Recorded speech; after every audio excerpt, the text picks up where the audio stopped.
Ladies and gentlemen, Soto Mania continues, and the perceived favorite New York Mets met with Juan Soto this past weekend, and according to the New York Post, one person suggested the Mets are hopeful and maybe even optimistic about their chances to win easily the biggest prize of this free agent class. Sources say Mets baseball president David Stearns and manager Carlos Mendoza joined Steve Cohen in California and are also said to have made a positive impression. Now, we got reports last week that the Red Sox and Soto had a productive 3-hour meeting, and he was impressed with the presentation. We also got a similar story when it comes to the Blue Jays from John Heyman. Now, when it comes to the Yankees, they are scheduled to meet with Soto in California today, so I'm sure we're going to get some kind of a report tonight, maybe tomorrow on that. We'll just have to wait and see. Now, we also got this past weekend from Hector Gomez and Carlos Baerga saying the Mets' initial offer to Juan Soto was $660 million. Now, when it comes to Hector Gomez and Carlos Baerga,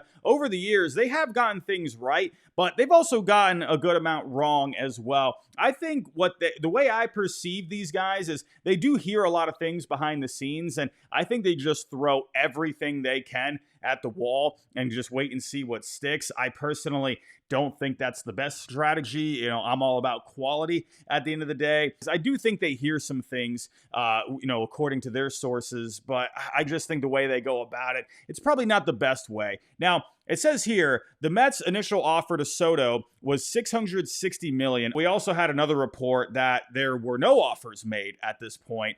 Pretty much everything was, just introductory meetings really so far. So I'm not sure what to think of this, but I will say this. At the end of the day, would we be surprised if this was the first offer, something in the mid $600 million range? We've been hearing for a while now that he's probably going to get something over $600 million, maybe in the $700 million range. So to be honest, I wouldn't be surprised if, there was some kind of a figure maybe discussed already in this range. We'll just have to wait and see. I think you need to hear more guys out there confirm this, but it was interesting to see this. Now, when it comes to the Mets, I said they are the perceived front runner for Soto. And why wouldn't they, right? Steve Cohen, he's trying to build a winner in Queens. This guy's got money for days, one of the most valuable people on the planet. My goodness, his net worth is over $20 billion. He wants to build a winner here with the Mets. He's got money for days. And another thing on top of that is the Mets just had a ton of money come off the books. They got a lot of financial flexibility at this point. They got right under $70 million under the CBT. So you could go sign Soto for big money, and then you could even go, sign a couple other players and possibly stay under that CBT if they wanted to do that. Of course, they could definitely go over it. But listen, with the Mets, absolutely, they have to be the favorite, in my opinion. And I won't count out the Yankees, of course, at this point, right? He just played with the Yankees this past year, made it to a World Series, had a career year with the Yankees. I think the pinstripes weigh very heavy. Lots of legendary players over the years have been Yankees. I think it would make a lot of sense for Soto to stay there. I think at the end of the day, it comes down to, will the Yankees match the top offer? Now, when it comes to the Red Sox, I'm not sure, where to put the Red Sox in this situation. I would put them behind the Mets and the Yankees at this point. I would say roughly 5-10% at this point. I think they are very motivated to try and get him, but will they take that big step to really put forth, the biggest offer, to top a potentially massive offer from the Mets? I mean, who knows? Maybe you could even go somewhere in the 10 to 20% range, possibly. It sounds like over the past week, we're hearing a lot of things about how motivated the Red Sox are. We'll just have to wait and see. But for me right now, I have to put the Mets in the driver's seat. I mean, obviously with Cohen, he's been trying to build this winner now for a few years. And when you get a guy like Juan Soto that comes around, I just wonder how far Steve Cohen would be willing to go. They missed out on Yamamoto last offseason, but Soto is Soto, and I wouldn't be surprised at all if he ended up getting over $700 million, and I wouldn't be surprised if Steve Cohen was the man to sign off on that. Speaking of the Red Sox, we also got a little nugget from Jeff Passan this past weekend after he appeared on the Baseball Barbecue podcast on Yahoo Sports, saying the Red Sox have been talking with Blake Snell. He also mentioned Max Fried, also brought up their pursuit of Garrett Crochet in a trade. Now, when it comes to the Red Sox rotation, they need to improve the top of the rotation. I think they have a good floor already. You got a breakout year from Tanner Houck this past year, Brian Bayo, Cutter Crawford. They had their ups and downs, but we're pretty solid for the most part. You got guys like Richard Fitz, Cooper Criswell, maybe Nick Pivetta comes back. I do think he goes elsewhere. I think he's going to get a multi-year deal on the market. But for the most part, there is a good floor here, but they need to add something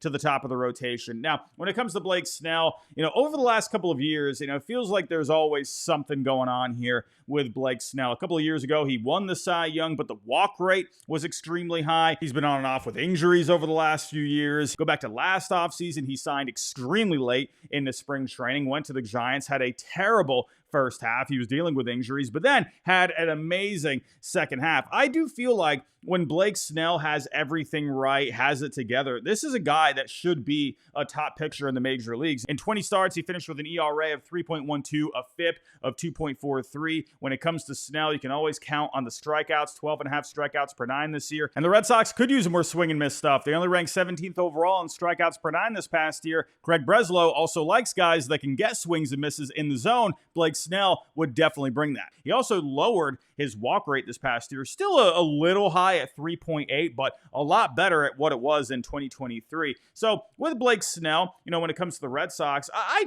wouldn't be mad at it at all. Hey, I would love to add a guy with some great stuff like Snell, a guy that gets a lot of swing and miss. And another thing with Blake Snell is that you wouldn't have to give up a draft pick for him because he was not eligible for the qualifying offer. So for the Red Sox, they continue to rebuild that farm system. So the fact that you could bring in someone like Snell while not having to give up a draft pick, I think is a win-win. Now, when it comes to the Red Sox, I definitely think there are some other guys that they will be talking to. I think Max Fried makes a lot of sense. You would have to give up a draft pick for Max Fried, but this is a guy I wonder if they think they can take to the next level. He's been a solid guy for the Braves over the years, but this is a guy where I wonder if maybe they tinker with his pitch mix, maybe have him start throwing the sinker a bit more. The cutter for Max Fried this past year actually, had some pretty good stuff on it, but it just didn't get great results. So I wonder if the Red Sox, who have been utilizing the strengths of their starters in the rotation to get good results, Andrew Bailey has been a godsend for them. I wonder if they see Fried as a guy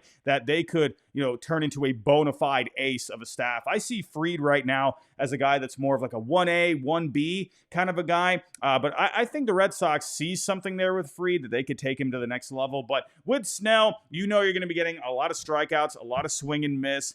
Sure, there have been a couple of concerns over the last couple of years, but when it comes to the Red Sox, either way, I do expect they're going to add something to the top of the rotation, whether it's Snell, Fried, a trade for Crochet. Maybe you could even trade for Crochet and even sign one of these guys. Wouldn't be surprised at all, but keep your eyes on the Red Sox when it comes to adding starting pitching. Up next, let's talk some trades. And according to Ken Rosenthal, one could be brewing out there between the Royals and the Reds, with the big names being discussed being Jonathan India and Brady Singer. Now, I think this is a pretty interesting trade, and I think a pretty fair one overall if you were to do a one-for-one swap. Both guys are coming off solid years, and both of them have 2 more seasons of club control.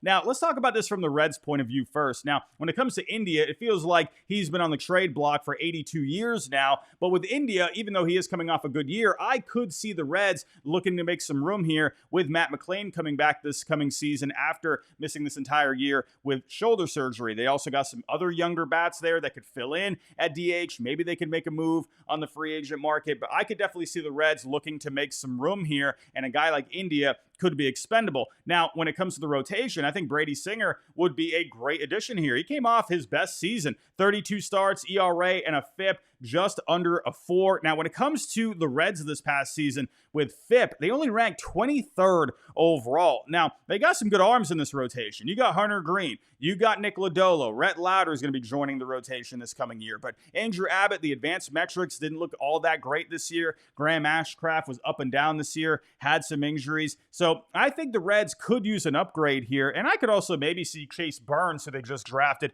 possibly getting some action this year, kind of like Paul Skeens did this past year with the Pirates. But nonetheless, I think Brady Singer would be a nice upgrade to the rotation. He would give them a bit more stability. Now, when it comes to the Royals' point of view, they could use another bat. When it comes to WRC+, they only ranked 20th overall with a 96. They were up and down all year, minus Bobby Wick Jr., Salvador Perez.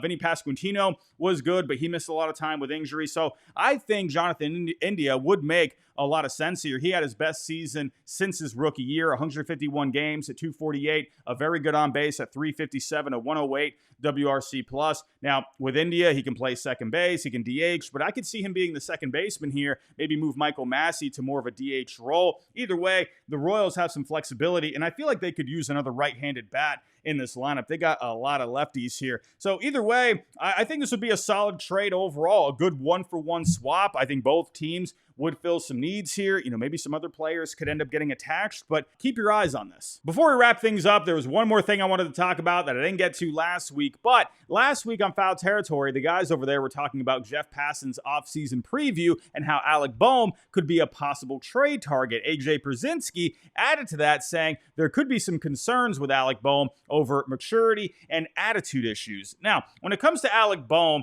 if you go back the last few years, he's had a couple of issues, right? He was caught on camera saying, he hated the city of Philadelphia, after he was getting booed. There was another incident where he was smashing bats in the dugout, and he ended up cutting himself, and he was bleeding. There was this past postseason where he got benched, I guess, for performance as well as attitude issues. So with Alec Bowe, he just had a good season. 143 games, hit 280, a 332 on base, a 448 on the slugging, a 115 WRC+, 15 home runs, a solid season. But if there are some, concerns over the attitude and maturity issues, then I could see the Phillies wanting to move on. He does have good value. He's got 2 more seasons of club control. He's 28 years old, so you're probably going to be getting a couple more good seasons out of Alec Bowe before he hits free agency. The value with him is really solid. You're looking at something probably in, the 20 to $26 million range when it comes to trade value. They could definitely get some pieces back for him. And hey, the Phillies, when it comes to this offseason, Dave Dombrowski has suggested, they're probably not going to be looking to add top-tier stars, like Juan Soto. They're going to be, looking to, address other areas of the team, looking around the edges of the team. You could definitely use Alec Bowe to bring in some pieces, to help beef up, possibly, the bullpen, maybe add an arm to the rotation, whatever it may be. He does have value, and there are teams out there that could use a third baseman. We've talked about the Yankees, possibly with Alex Bregman, Willie Adames. If they don't bring back Juan Soto, maybe they can go after one of those guys. You got a couple of young guys right now that could maybe take over the position, like Oswaldo Cabrera, maybe Oswald Peraza possibly. So maybe Alec Bowe could be a fit there. The Astros, Alex Bregman, if he ends up not going back, I could see the Astros maybe looking to swing a deal there. Maybe the Mariners, right? Third base is a bit of a hole at this point, right? I could definitely see the Mariners looking to make a move, or maybe the Blue Jays, right? They could definitely use another bat in this lineup, right? Ernie Clement, I think, is more of a guy that could be a utility player, and Alec Bowe, I think, would be a pretty solid bat to add here. So we'll just have to wait and see if Alec Bowe does indeed get moved this offseason. But everyone, that is all the news that I have for this video. Let me know your thoughts down below. But everyone, if you can on the way out, hit that like button for me and comment what you think down below. And if you are new to the channel, think about subscribing. But everyone, that's all I got. I'll talk to you next time.